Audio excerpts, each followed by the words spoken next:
Hi there, my name is Tom Hogan. I'm from West Palm Beach, Florida. I was a lifeguard in Palm Beach for 26 years. I started in 1959 and I retired in 1985. I've been retired now 32 years and I still compete. I love the ocean. The ocean is the fountain of youth, I think. There's so much there in front of you. It's like when you jump in the ocean, it's like being baptized. It's like a cleansing feeling. And it's always nice to go in the ocean. It's a great life. I'm 83 years old and I still compete. I love it. I did quite well today. I made a couple of awards, so I'm very happy with that.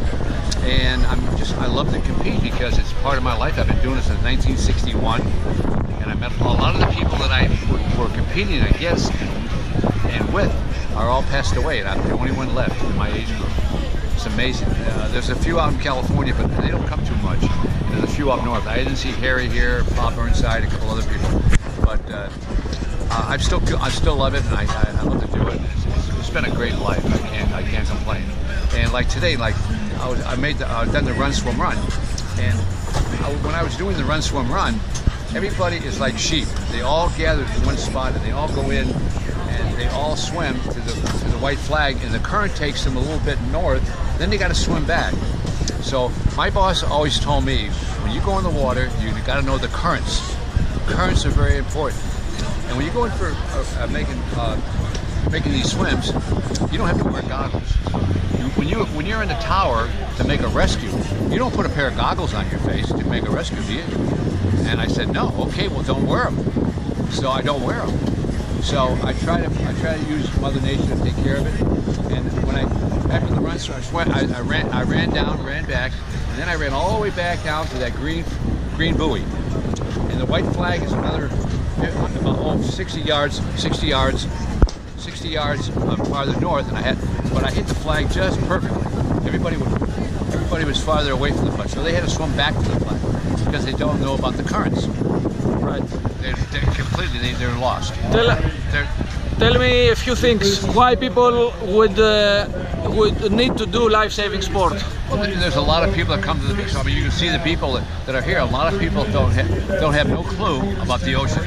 Nothing. They completely think it's a fun thing to do, and they jump in. And then what happens a lot of times, like right at this beach here, we have a little drop-off, then we have a sandbar.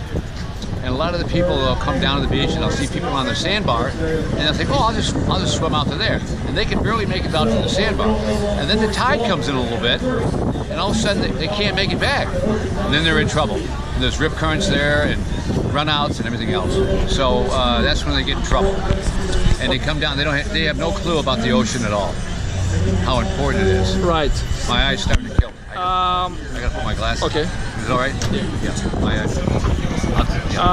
You have been recently aware about the effort of the Hellenic Federation and underwater activity to organize life-saving sport in Greece.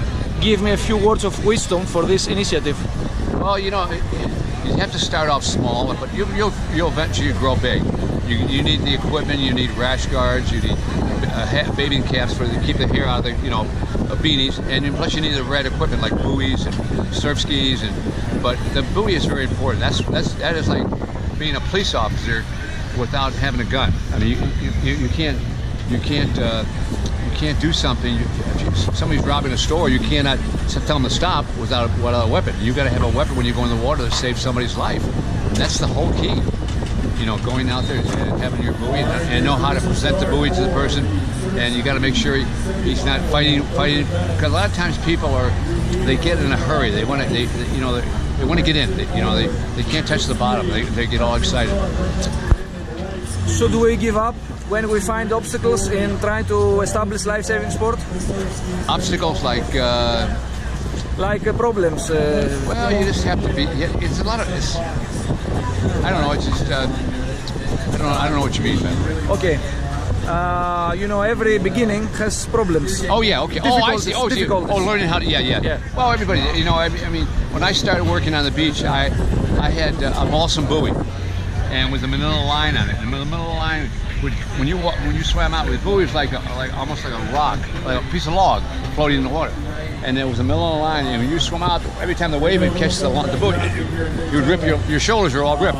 So when you made rescues every day, you had to change change the line back and forth. But now with the new buoys, with the Peterson buoys and the can buoys, Bob Burnside. Bob Burnside, yeah, yes, very, very nice buoy, yes. And you can use that. You can use that for anything. If you're on the beach, say if somebody gives you a hard time, you can use it as a weapon.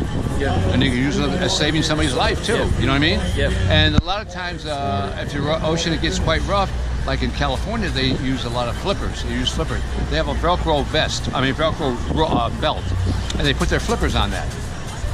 And they have, it's really something to go out there and watch them. They're quite exciting, and they have these boats that come in, the big surf, and these guards go right off the end of the boat.